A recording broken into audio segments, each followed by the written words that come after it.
Ons gaan nie een spesifieke teks lees vanmôre nie, daar gaan sommer 'n hele klomp aan die woord kom, maar as jy wil, Johannes 13. Dis die een groot teks waarby ons gaan stil staan vanmôre, so jy kan daarby oopmaak, Johannes 13. Ons gaan daar die 2 verse op die einde, vers 34 en 35 lees. Maar hou hom nou maar daar een kant, en soos wat ons deur die preek gaan ons iewers by hom ook stil staan. En dan, as jy geneig is om te skryf, het jy jou pen en papier naby nodig vanmôre, want daar is 'n hele klompie tekste wat ek net gaan noem, maar ons gaan net die arfiesak nou nie elke keer na dit toe kan blaai, om dit nou saam te lees nie, so skryf dit maar neer, en dan gaan lees jy dit ook iewers vanmiddag of deur die week op jou eie tyd.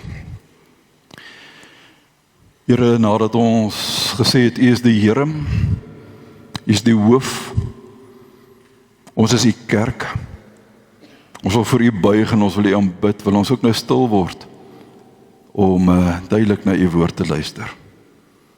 Daarom, Heilige Gees, pleit ek, maak dit nou stil by elkeen van ons, maak ons ore oop, maak ons harte gewillig om te ontvang wat ons hoor, en selfs as dit goede is wat ons partykeer nie wil hoor nie. Dankie dat ons U kan vertrou, Here, dat U woord skerper is as enige tweesnydende swaard, dat die woord en die Gees die werk sal doen, dat dit nie nodig is vir enige van ons om mekaar te oortuig nie, maar dat ons U daarvoor kan vertrou. Dit bid ons en pleit ons en vra ons in Jesus se naam. Amen. Nou vriende, as jy dalk nou gisteraan die videoetjie gekyk het, ons het so rukkie terug, hier in die begin van die jaar het ons besluit, ons gaan nou nie meer Saterdag aand vir julle tik en sê, dis waaroor môre gaan nie, want ons kom agter die ouens lees nie so lekker nie, so ons gaan nou maar 'n bietjie die beeld gebruik, ons gaan video's gebruik, nou hoor ek jy, ons kyk ook nie die video's nie, maar as jy dalk nou die video gekyk het, dan sou jy nou gesien het, ons gaan so 'n bietjie, of ek gaan so 'n bietjie hierdie jaar oor die kerk praat. Ek gaan infokus en ek gaan baie konsentreer op die kerk, soos wat die Here bedoel het dit moet wees. En dalk nie soos wat ons deur die eeue heen so 'n bietjie ons eie gerief, ons eie gedagtes, ons eie planne kom insit het en gedink het, dit is wat kerk is nie. En daarom wil ek julle in die begin, wil ek 2-3 belangrike goed sê. 1, dit mag wees, dat jy in die volgende klompie preke wat ek gaan preek, bestarm ongemaklik gaan voel. Dalk selfs moeilik met my sal wees, omdat ek bepaalde goed uit die woord gaan sê, waarvan jy dalk net nie gaan hou nie. Wat jy gaan voel, maar ek praat nou direk met jou, ek trap nou op jou tone, daai tipe gedagte. En dat jy dalk net vir 'n oomblik sê, maar ek weet ek is skuldig hieraan. En ek hou nie daarvan om tereggewys te word nie. Niemand van ons hou daarvan om sommer net reguit gesê te word, maar jy doen mos nou verkeerd nie, en stop dit nou. So, ek wil dit sê, ek weet dit gaan gebeur. Maar daarmee wil ek saam ook vir jou tweede ding sê, en dit is dat ek my hele sabbatsverlof gebruik het om regtig met die Here in 'n gesprek te wees oor, wat wil hy hê met ek hierdie jaar met julle deel? En dis die boodskap wat oor en oor op my hart gekom het. Praat met hierdie gemeente oor die kerk. Oor my kerk, nie my kerk nie, die Here se kerk. En daarom het ek 'n paar keer vir hom gevra, asseblief kan ek iets anders te preek nie. Ek het in die week het ek dit nog hier by die kantoor ook gesê, ek wil regtig aan mekaar vir Here vra, Here, kan ek nie net 'n ander tema vat nie? Kan ek nie iets anders te preek wat makliker is nie? En elke keer sê die Here vir my, dis wat ek wil hê. Jy moet preek, daardie behoefte het baie swaar op my hart gelê. So hoor asseblief dat ek nie vanmôre en die volgende Sondag hier is om konflik te probeer veroorsaak nie.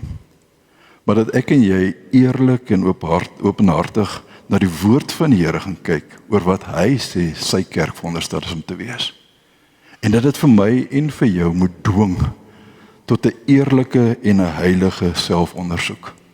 Dat ons regtig voor die Here eerlik sal staan en sê, Here, iewers het ons bietjie aangejaag, of jaag ek vandag aan, of doen ek verkeerd. En dit is vir my so moeilik, omdat ek die dominee van hierdie gemeente is. En omdat ek weet, ek doen in baie opsigte ook verkeerd. Praat ek natuurlik heel eers met myself, so moet asseblief dit nooit dink, ek wil nou 'n vinger na jou wys, ek wil jou nou bykom, ek wil nou vir jou iets sê.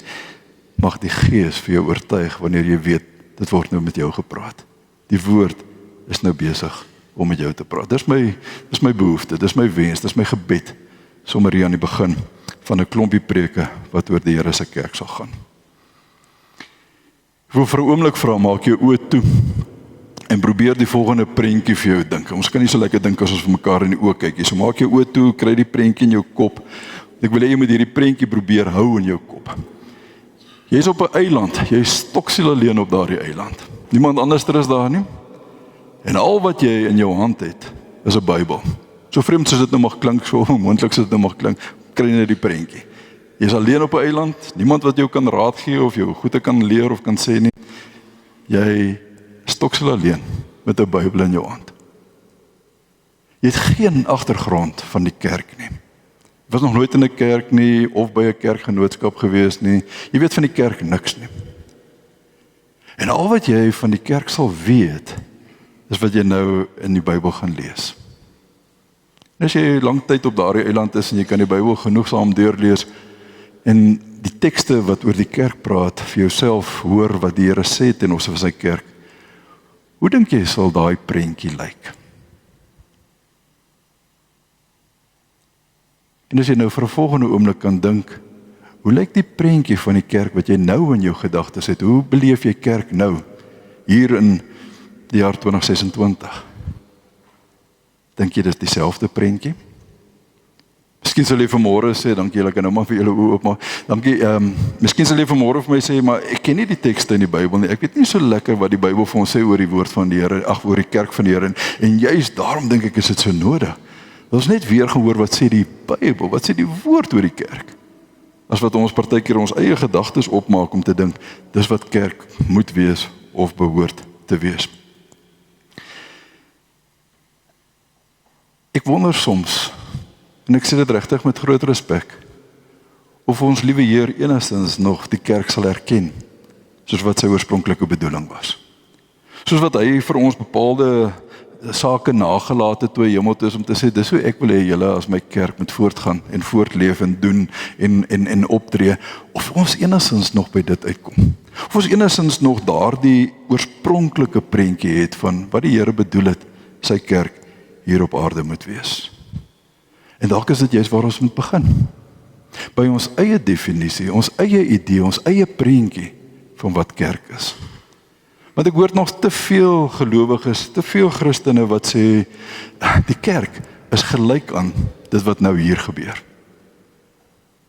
Wie van julle het nie vanmôre gesê, of gisterand gesê, of gister gesê, ons gaan môre kerk toe nie? Of gesê, ek kan nie môre kerk toe gaan nie, want ek is op 'n ander plek? Of vanmôre toe pa gesê, wie van julle gaan kerk toe? En sê, ek is nou nie lus vir kerk vanmôre nie, ek het 'n laat partytjie gehou, ek gaan nou nie vanmôre kerk toe nie. Maar hoeveel keer het ons daai woorde vanmôre iewers dalk gesê, ek gaan kerk toe? Asof die kerk gelyk aan is dit wat nou hier vanmôre gebeur, 'n erediens. Terwyl as jy die woord oopmaak, 'n bietjie oor kerk begin lees, jy sal vinnig agterkom, nooit nêrens in enige teks het die Here daardie bedoeling gehad, dat wanneer ons oor kerk praat, ons 'n is gelyk aan teken moet sit aan 'n erediens op 'n Sondag nie, alles behalwe. Die woordjie ekklesia, die Griekse woordjie wat vir kerk gebruik word, dui juis elke keer op mense en nie op geboue of op eredienste of programme of noem nou maar op wat jy partykeer aan die kerk wil koppel nie. Maar ekklesia in die Bybel is altyd mense. Ek en jy as gelowiges, ons wat aan die Here behoort, ons is sy kerk. So dit klink redelik stupid om te vra, gaan ek kerk toe as ek self die kerk is? As ek deel van die kerk is, as ek die kerk vorm saam met mense om my. So ek dink dis ons eerste belydenis wat ons partykeer moet maak om te sê, of vanoggend moet maak om te sê, Here, my idee van die kerk is dalk so 'n bietjie skeef. Ek koppel dikwels net 'n gewone Sondag erediens aan kerk, en as ek nou in die kerk was op 'n Sondag, in die erediens was, dan was ek by die kerk gewees. Dan het ek as ware my ooreenkoms nagekom, en dis wat ons op 'n Sondag moet doen, ons moet kerk toe gaan. Terwyl kerk baie meer, veel meer, baie wyer gaan wees, gaan ons in hierdie jaar sien, as doodgewoon, net 'n Sondagoggend. Ek gaan 'n paar tekste vir jou gee, om te sê, ek sê dit nie maar net uit my duim uit nie, maar dis die woord van die Here wat sê, 1 Korintiërs 3 vers 16, sê die Here deur Paulus, julle liggame is nou die tempel waarin God woon, deur sy Gees. Onthou, die tempel was in die Bybelse tyd tot in die jaar 70 die sentrum waar God se teenwoordigheid sigbaar was. Dis waar jy God kon gaan aanbid het. En nou kom Paulus en sê, nie meer nie. Ons gaan nie meer fisies na 'n gebou toe nie. Die gebou is nie meer die huis van die Here of die tempel van die Here nie, maar julle liggame is nou die tempel waarin God deur sy Gees woon. 1 Korintiërs 12:27. Julle is die liggaam van Christus en afsonderlik elkeen 'n deel daarvan. Die groot teks in Efesiërs 2:20. Julle is 'n gebou wat opgerig is op die fundament van die apostels en die profete, 'n gebou waarvan Christus self die hoeksteen is. En hom sluit die hele gebou saam en verrys dit tot 'n heilige tempel vir die Here, in wie julle saam ook opgebou word tot 'n geestelike huis waarin God woon. Jy hoor, elke keer as jy by die kerk gaan, is dit nie 'n gebou nie, dit gaan oor 'n geestelike huis wat opgebou word, 'n geestelike huis waarin God woon, waarin ek en jy deel daarvan is. 1 Petrus 2:5. Laat julle as lewende stene opbou tot 'n geestelike huis wat vir God welgevallig is. Kan ons dit met mekaar vanmôre ooreenkom? Dis ons heel eerste vertrekpunt. Die kerk is nie gelyk aan die gebou nie.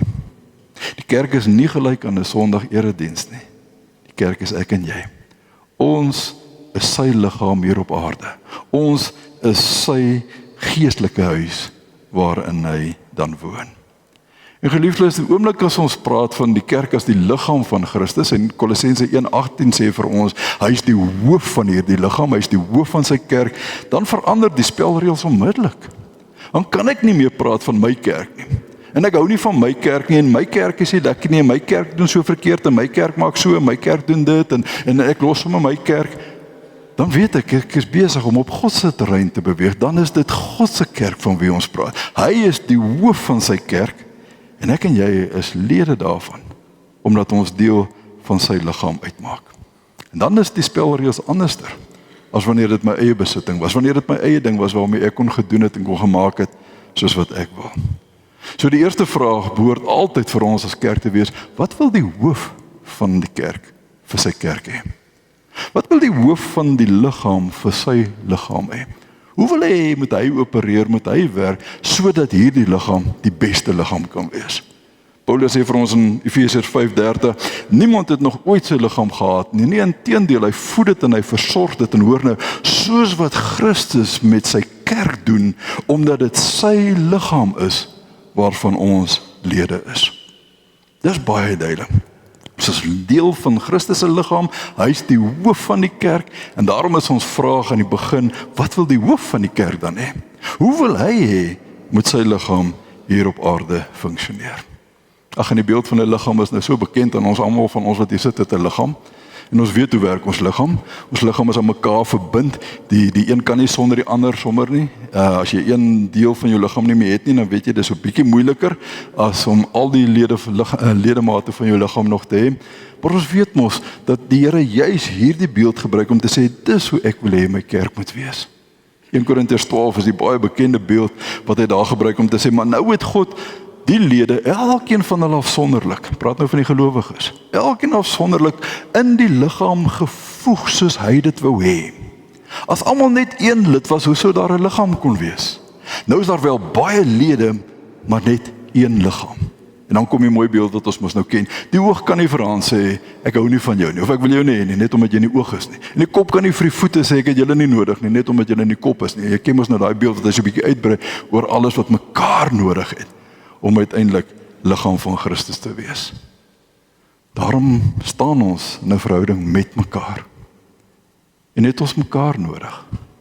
Dra ons mekaar, versorg ons mekaar, bid ons vir mekaar, vergewe ons mekaar, werk ons saam met mekaar, leer ons mekaar, leer ons van mekaar. Trouwens, daar's 154 tekste in die Nuwe Testament wat hierdie gedagte van mekaar ten opsigte van ons as liggaam van Christus gedeel, waarvan meer as 50 uit en uit net oor die liefde gaan, dat ons mekaar moet lief hê. Maar meer as 100 of 154 om presies te wees, sê daar is 'n bepaalde verhouding waarin ek en jy as die kerk van die Here, as sy liggaam hier op aarde, teenoor mekaar staan. Ons doen nou hierdie eerste kwartaal in ons omgee groep juis ook dit. Die boekie se naam is 'n mekaar gemeente, waarin ons by 10 van hierdie belangrike sake stil staan. So as jy nou nie by 'n omgegroep inskakel nie, of nie deel van 'n omgegroep is, maar jy wil dit graag nog doen, sê vir my, dan gee ek vir jou 'n boekie, en dan kan jy dit ook op jou eie tyd gaan deurwerk. Maar ons is aan mekaar verbind. Of jy dit wil weet, of jy dit nie wil weet, of jy dit wil glo of nie wil glo, as jy daarvan hou of nie daarvan hou nie, dit verander niks in die waarheid van die skrif nie. Ons is soos 'n liggaam, so 'n lede aan mekaar verbind.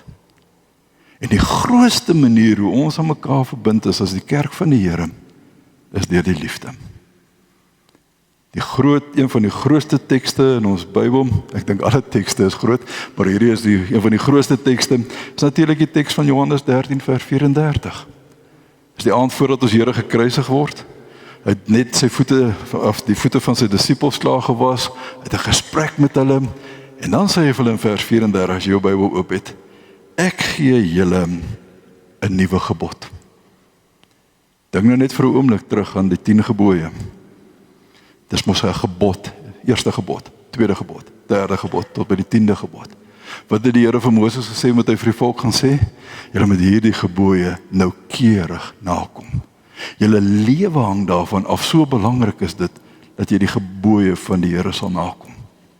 Nou sê hy vir sy disippels, ek gee julle 'n nuwe gebod.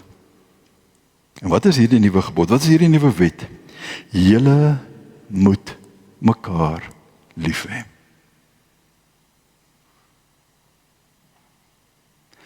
Nou gaan hy aan. Soos wat ek julle lief het, moet julle mekaar lief hê. Tweede keer, in een sin, hè?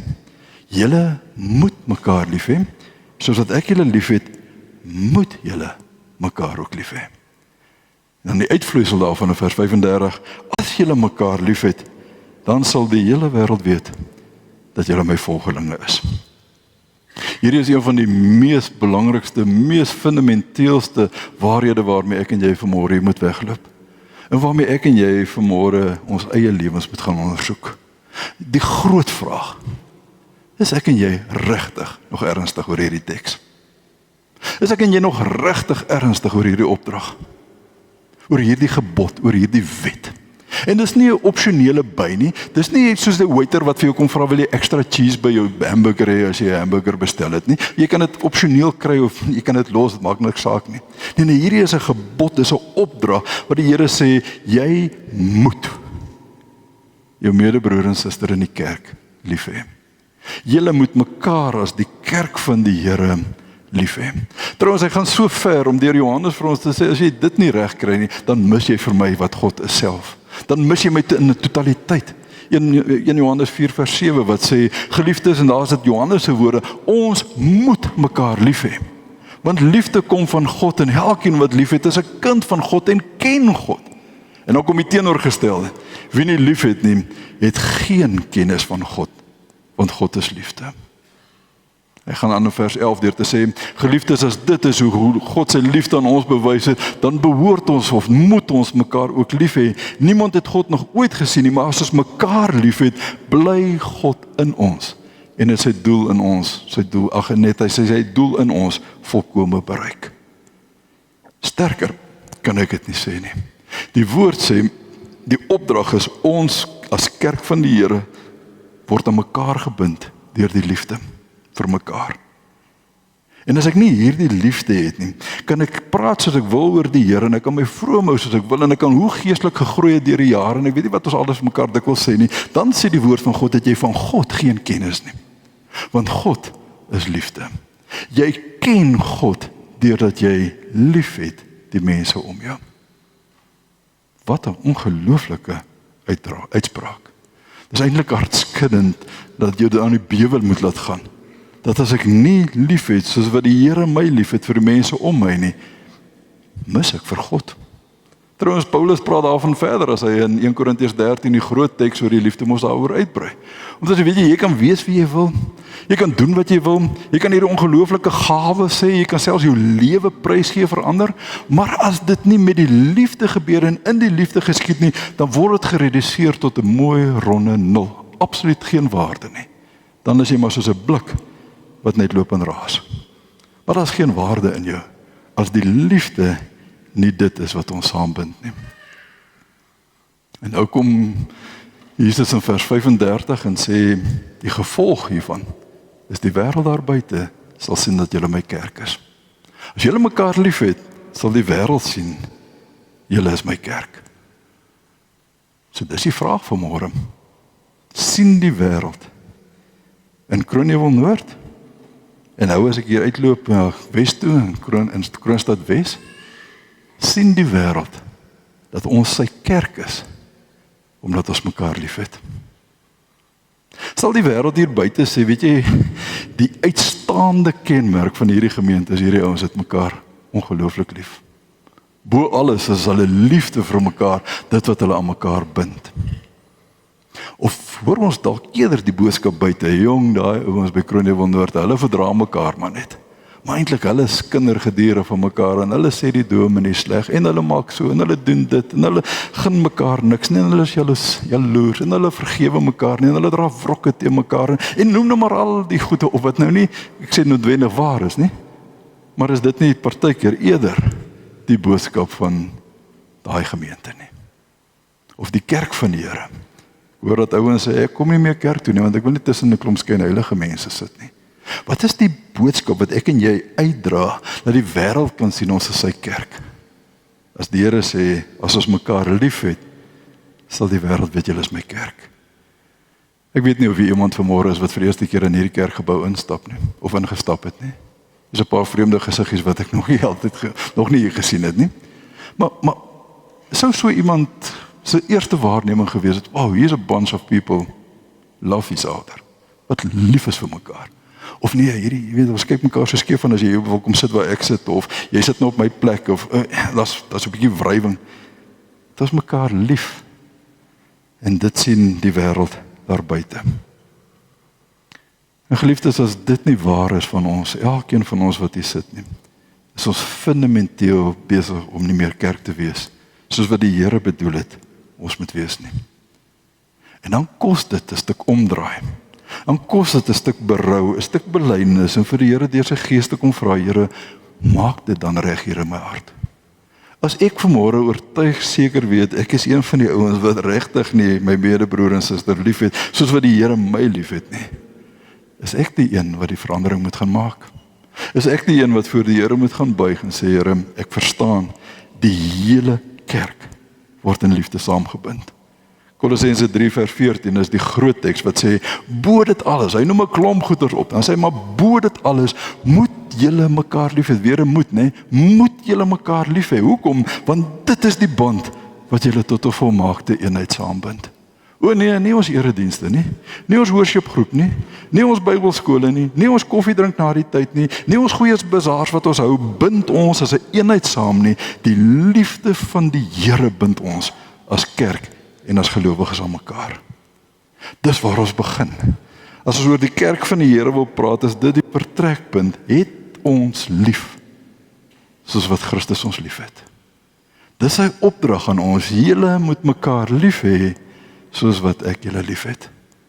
En daardie liefde sal die wêreld sien, dat jy my disipel is, dat jy my volgeling is, dat jy deel van my kerk is. Mag die Heilige Gees vir my en vir jou dapper genoeg maak om eerlik hieroor te gaan nadink. Eerlik voor die Here te staan tot hier in die kor van my binneste waar dit regtig seer maak en saak maak om openhartig eerlik voor die Here te staan. Te sê, Here, verander my. As ek nie lief het soos wat U van my vra nie. Amen.